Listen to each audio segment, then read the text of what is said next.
शाबान का महीना आता है रमजान के पहले, उसकी 15 तारीख को शबे बारात मनाई जा रही है।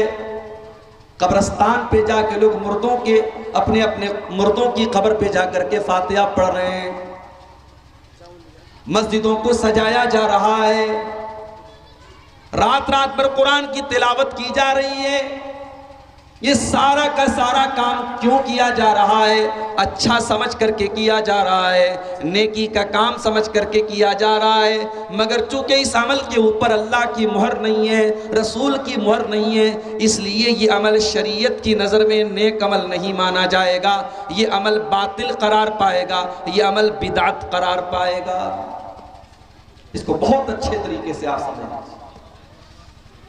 सूरह कहफ की उस आखिरी आयत को याद कर लीजिए, फमन कान यरजू लिक़ा रब्बिही फलयअमल अमलन सालिहा।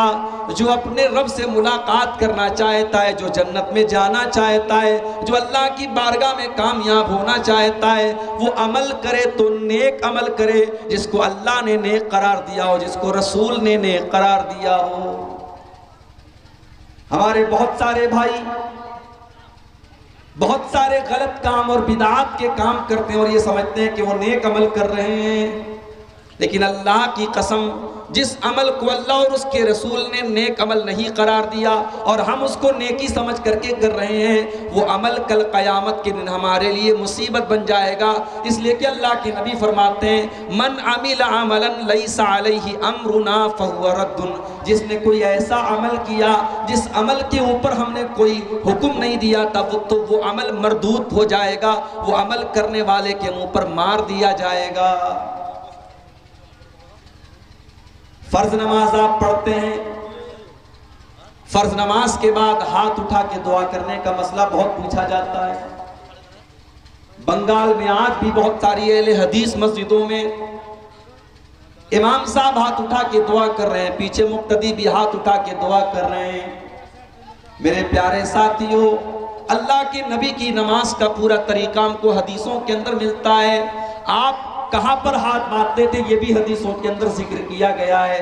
आप जब रफा यदैन करते थे तो आपका हाथ कितना उठता था ये भी हदीसों के अंदर मौजूद है। आप रुकू में जाते थे तो आपकी पीठ का लेवल क्या होता था ये भी हदीसों के अंदर बयान किया गया है। आपका सर कहाँ होता था ये भी बयान किया गया है। आप सजदे में जाते थे तो आपके बदन के कितने आज़ा ज़मीन पर रहते थे ये भी हदीसों के अंदर बताया गया है। आपकी केहूनी आपके बगल से कितनी दूर रहती थी ये भी हदीसों के अंदर बताया गया है। आप अत्तहियात में बैठते थे तो आपकी उंगली हरकत करती थी या नहीं करती थी, आप अपनी उंगली को कब उठाते थे कब नहीं उठाते थे ये भी हदीसों के अंदर बयान किया गया है। मगर पूरी दुनिया में कोई एक भी सही हदीस ऐसी नहीं है कि अल्लाह के नबी ने फजर की नमाज पढ़ाई हो, ज़ोहर की नमाज पढ़ाई हो, असर की नमाज पढ़ाई हो और आपने हाथ उठा के दुआ की हो और सहाबा ने भी अपने अपने हाथ उठा के साथ में दुआ किया हो। ये इज्तिमाई दुआ करना जाहिर है कि ये शक्ल अल्लाह और उसके रसूल से साबित नहीं है, लिहाजा ये भी बिदात की कैटेगरी में है। और बिदात करने वाला वो लाख ये समझे, भाई साहब डिस्टर्ब मत करो, भाई बात मत करो, यहां खड़े हो। बिदात करने वाला जितना भी उस अमल को नेकी का काम समझ करके करे, कल कयामत के दिन उसको समझ में आएगा कि मैंने तो इसको नेकी का काम समझ करके किया था, मगर आज ये मेरे हक में मुसीबत बन गया, मेरे गले की हड्डी बन गया। कयामत के दिन जब लोग प्यास से बेहाल होंगे, अल्लाह के नबी अपनी उम्मत के लोगों को जामे कौसर पिला रहे होंगे, कौसर का पानी पिला रहे होंगे, और अल्लाह के नबी की उम्मत के लोगों की निशानी क्या होगी? गौर से सुन लो अररिया वालों, भट्टाबाड़ी वालों, अल्लाह के नबी की उम्मत की निशानी ये नहीं होगी कि वो लुंगी पहनने वाले होंगे, वो टोपी लगाने वाले होंगे। उनकी ये पहचान भी नहीं होगी कि उनका नाम इस्लामी टाइप का नाम होगा।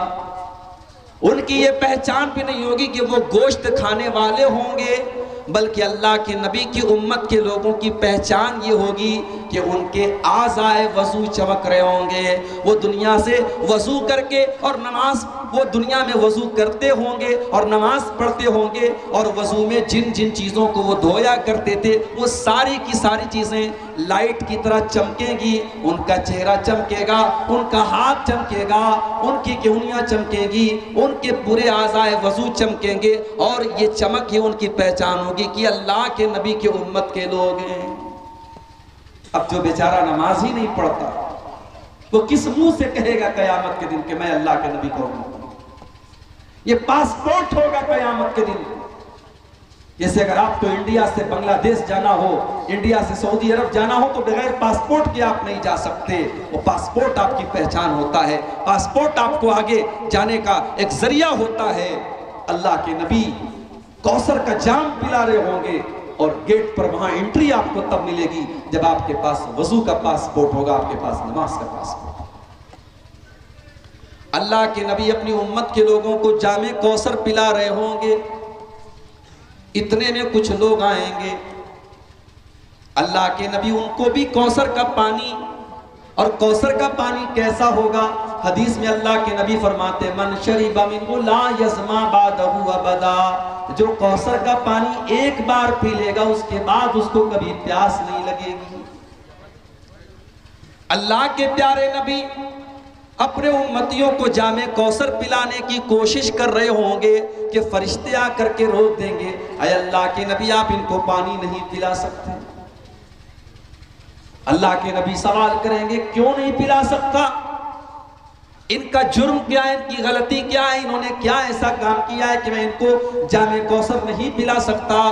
फरिश्ते जवाब देंगे इन्नका ला तदरी मा अहदसु बादक, अय अल्लाह के नबी आप नहीं जानते इन्होंने आपके बाद दीन के अंदर कौन कौन से नए नए काम किए।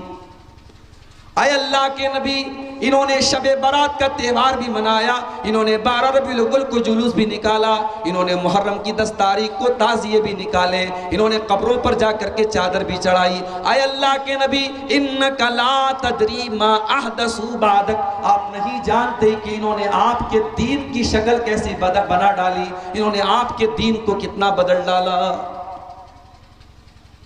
जैसे ही अल्लाह के नबी को पता चलेगा ये बिदअती लोग हैं, जैसे ही आपको पता चलेगा कि ये वो लोग हैं जिन्होंने आपके दीन को बदल डाला, बुखारी और मुस्लिम के अल्फाज हैं, अल्लाह के नबी बड़े गुस्से से कहेंगे सुहकन सुहकन लिमन गय्यर बादी, ऐ फरिश्तों इनको घसीट करके मेरी आंखों से दूर लेके चले जाओ, इनको जहन्नम में लेकर के चले जाओ। इन्होंने मेरे दीन को बदल डाला, इन्होंने मेरी शरीयत को बदल डाला, इन्होंने बिदात और खुराफात के काम किए हैं, इनको मेरी आंखों से दूर लेके चले जाओ।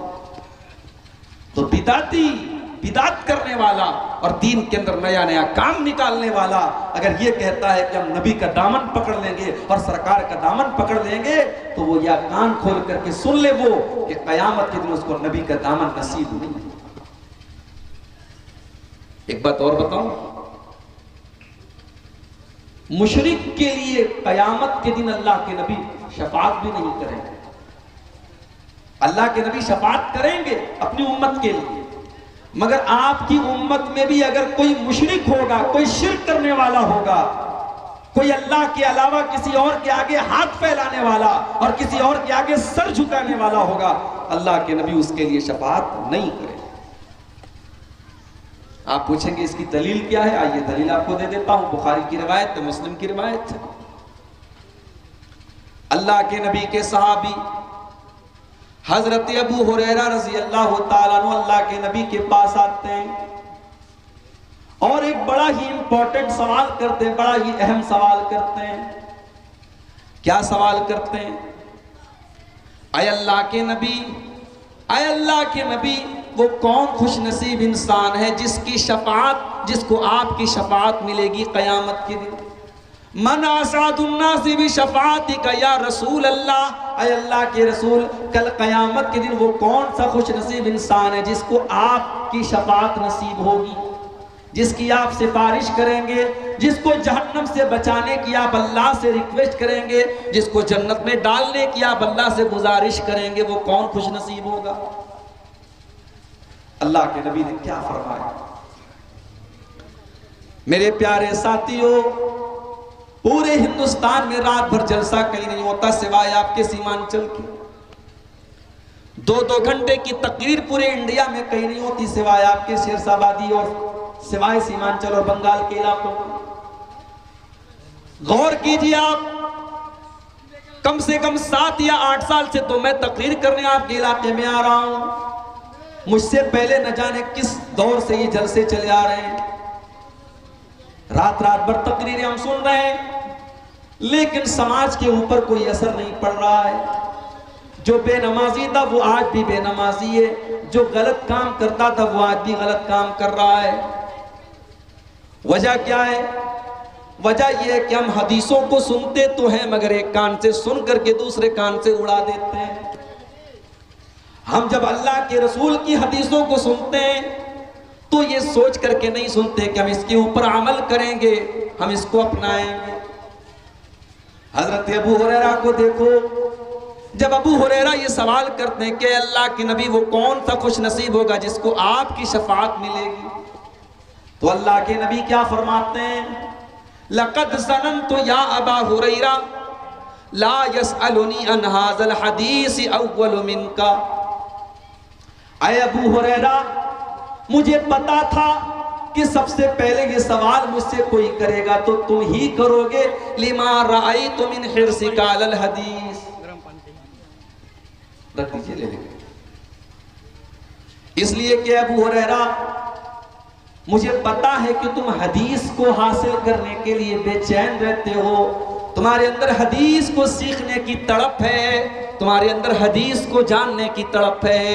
मेरे प्यारे भाइयों, हदीस की तड़प अपने दिल में पैदा कर लो, अल्लाह के रसूल की बातों को सीखने की तड़प अपने अंदर पैदा कर लो।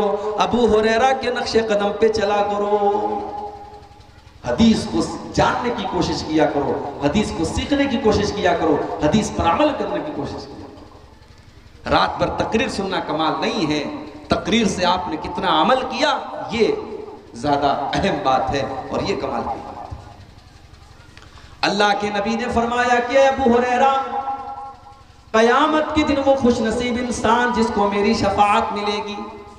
मन काला ला इलाहा इल्लल्लाह खालिसन मिन क़िबल नफ्सिही, जो दिल से ला इलाहा इल्लल्लाह कहेगा, जो तौहीद के ऊपर रहेगा, जो शिर्क से अपने आप को बचाएगा, जिसने दुनिया में शिर्क नहीं किया होगा, जो तौहीद पर दुनिया से मरा होगा, उसको मेरी शफाअत नसीब होगी।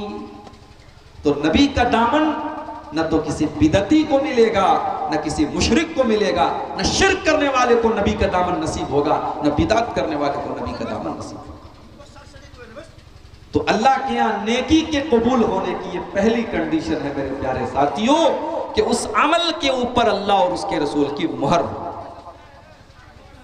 दूसरी कंडीशन क्या है? दूसरी कंडीशन ये, वला युशरिक बिइबादति रब्बिही अहदा। अल्लाह ताला के यहाँ हमारा अमल तभी कबूल होगा जब हमने उस अमल के अंदर किसी को शरीक नहीं किया होगा, उस अमल को हमने सिर्फ और सिर्फ अल्लाह के लिए किया होगा। हमारा वो अमल प्योर होगा, शुद्ध होगा, खालिस होगा, उस अमल के अंदर कोई मिलावट नहीं होगी। हमने वो अमल सिर्फ और सिर्फ अल्लाह के लिए किया होगा, तब वो अमल हमारा अल्लाह की बारगाह में कबूल होगा, वरना हमारा अमल अल्लाह के कबूल नहीं होगा।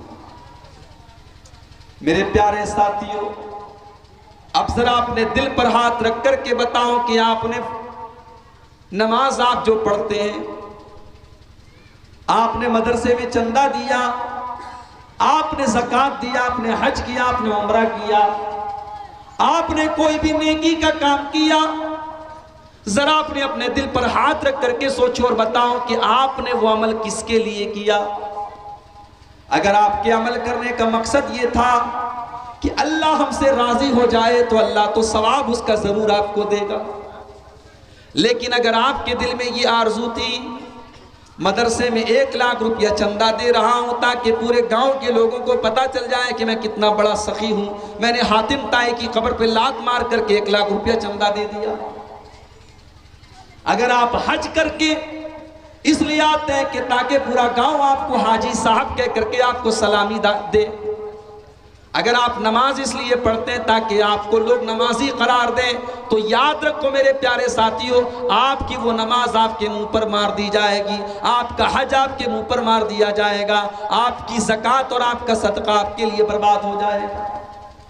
रियाकारी और दिखावा ये हमारी नेकियों के लिए मेरे प्यारे साथियों जहर है, जहर जो हमारी नेकियों को खत्म कर देता है। इसीलिए अल्लाह ने कुरान के तीसरे पारे में फरमाया, या अय्युहल्लज़ीना आमनू ला तुबतिलू सदकातिकुम बिल मन्नि वल अज़ा। ऐ ईमान वालो, जब तुम अल्लाह की राह में सदका और खैरात दिया करो, जब तुम दान दिया करो, जब तुम चंदा दिया करो, तो उस पर एहसान न जताया करो और किसी को तकलीफ न दिया करो। अगर ऐसा करोगे तो तुम्हारा सदका बर्बाद हो जाएगा। कल्लज़ी युनफ़िक़ु मालहु रिआअन नास, ऐ ईमान वालो, तुम उनकी तरह न हो जाना जो सदका तो करते लेकिन लोगों को दिखाने के लिए करते हैं, जो मुनाफिकों का तरीका है, जो काफिरों का तरीका है। ऐ मुसलमानों, तुम वो तरीका मत अपनाना। रियाकारी और दिखावा ये काफिरों का तरीका है, ये मुनाफिकों का तरीका है। मोमिन नमाज पढ़ता है तो ये सोच करके पढ़ता है कि ये मेरी जिंदगी की आखिरी नमाज है। जब मोमिन नमाज पढ़ता है तो दिल उसका नमाज की तरफ लगा रहता है, दिमाग उसका नमाज की तरफ लगा रहता है। और जब मुनाफिक नमाज पढ़ता है तो कुरान करीम में अल्लाह बयान करता है, वइज़ा क़ामू इलस्सलाति क़ामू कुसाला। जब ये मुनाफिक लोग नमाज पढ़ने के लिए आते हैं, बड़ी सुस्ती के साथ, बड़ी काहिली के साथ आते हैं। युराऊन अन्नास, ये लोगों को दिखाने का काम करते हैं। ये अल्लाह के लिए नमाज नहीं पढ़ते, ये लोगों को दिखाने के लिए नमाज पढ़ते हैं। वला यज़कुरून अल्लाह इल्ला क़लीला, और ये बहुत कम अल्लाह को याद करते हैं, ये बहुत थोड़ा सा अल्लाह को याद करते हैं। रियाकारी करना ये काफिरों की निशानी है, ये मुनाफिकों की निशानी है। और अब मैं जो हदीस आपको सुनाने जा रहा हूं, ये वो हदीस है जिसको बयान करने के पहले हजरत अबू हुरैरा रज़ी अल्लाह ताला अन्हु बेहोश हो जाते हैं। हदीस को बयान करने के पहले हजरत अबू हुरैरा बेहोश हो जाते हैं। होश में आते हैं, लोग सवाल करते हैं कि अबू हुरैरा, आप हमको अल्लाह के रसूल की कोई हदीस सुनाने जा रहे थे। अबू हुरैरा कहते कि हाँ, मैं तुमको हदीस सुनाने जा रहा हूँ। मैंने अल्लाह के प्यारे नबी को ये फरमाते हुए सुना है। और इतना कहने के बाद अबू हुरैरा दोबारा बेहोश हो जाते हैं। तीन बार बेहोश होते हैं। फिर जब तीसरी मर्तबा होश में आते हैं तो कहते हैं कि वो लोगों, मैंने अल्लाह के नबी से को ये फरमाते हुए सुना है, इन्ना अव्वलन नास युक़ज़ा यौमल क़ियामति सलासतुन, क़यामत के दिन सबसे पहले 3 लोगों का फैसला किया जाएगा। सबसे पहले 3 लोगों का फैसला किया जाएगा। नंबर 1, रजुलुन उस्तुशिद फी सबीलिल्लाह।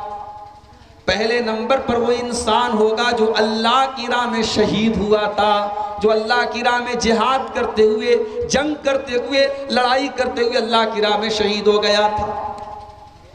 उसको अल्लाह के सामने लाया जाएगा। अल्लाह पूछेगा, मेरे बंदे, मैंने तुझको ताकतवर बनाया था, तुझे लड़ने के लायक बनाया था, तेरे जिस्म को मजबूत बनाया था, तूने क्या किया? बंदा कहेगा, कातलतु फीका हत्ता स्तुशीदतु, आय अल्लाह, मैं तेरे रास्ते में लड़ता रहा, मैं क़िताल करता रहा, मैं जंग करता रहा, तेरे दुश्मनों को मारता रहा, हत्ता स्तुशीदतु, यहाँ तक कि मैं शहीद हो गया। अल्लाह फरमाएगा, तू झूठ बोल रहा था, तू इसलिए नहीं लड़ रहा था कि मुझे राजी करने वाला था, अल्लाह को राजी करने वाला था। तू तो इसलिए लड़ रहा था ताकि दुनिया वाले कहें कि तू बहुत बड़ा वीर था, बहुत बहादुर था, तेरी वीरता के, तेरे बहादुरी के, तेरी शुजाअत के चर्चे हों, इसलिए तू लड़ता था और जंग करता था।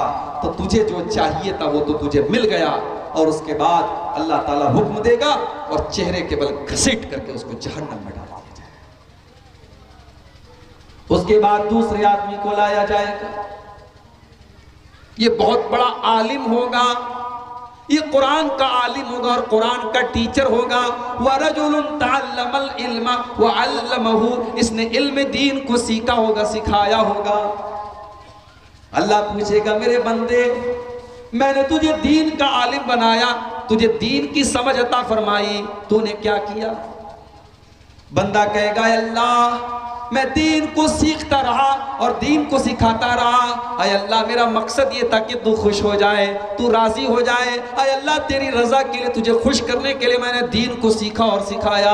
अल्लाह फरमाएगा कज़ब्ता, तू झूठ बोल रहा है, तूने इसलिए दीन को सिखाया, तूने इसलिए दीन को सीखा, तूने कुरान को इसलिए पढ़ा ले युकाल इन्नहु कारिउन, ताकि दुनिया कहे कि ये कुरान का बहुत बड़ा कारी है, ये बहुत बड़ा अल्लामा है, ये बहुत बड़ा आलिम है, दुनिया वाले तेरी तारीफ करें। तूने तारीफ बटोरने के लिए सारा काम किया था। तो तुझे जो चाहिए था वो तो मिल गया। उसके बाद अल्लाह तबारक व तआला उस इंसान को जो दुनिया में आलिम था और टीचर था दीन का, कुरान का, उसको भी घसीट करके जहन्नम में डाल देगा। उसके बाद एक तीसरा आदमी आएगा, ये बहुत बड़ा पैसे वाला, बहुत बड़ा धनवान आदमी, बहुत पैसे वाला मालदार आदमी होगा। अल्लाह ताला पूछेगा मेरे बंदे, मैंने तुझको मुख्तलिफ तरीके का धन दौलत दिया, पैसा दिया, माल दिया, तूने क्या किया? बंदा कहेगा अल्लाह जहां पर भी मुझको पता चला कि वहां पैसा देने से तू खुश होता है, मस्जिद में, मदरसे में, यतीम खाने में, गरीबों के ऊपर, यतीमों के ऊपर मैंने खर्चा किया। आय अल्लाह मैंने तमाम नेकी के रास्तों पर खर्चा किया। आय अल्लाह इसलिए मैंने खर्चा किया ताकि तू खुश हो जाए।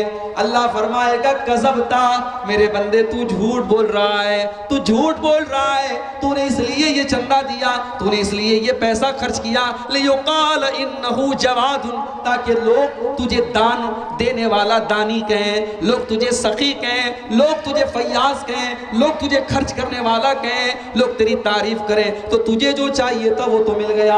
उसके बाद अल्लाह के नबी फरमाते हैं अल्लाह ताला उसको भी हुक्म देगा और वो घसीट करके जहन्नम में डाल दिया जाएगा। ये टॉप की 3 नेकी है मेरे भाई। अल्लाह की राह में जिहाद करना, कुरान का और दीन का इल्म सीखना और अल्लाह के राह में माल खर्च करना, ये टॉप की 3 नेकी है। मगर ये तीनों नेकी करने वाला सबसे पहले कयामत के दिन जहन्नम की आग में डाला जाएगा।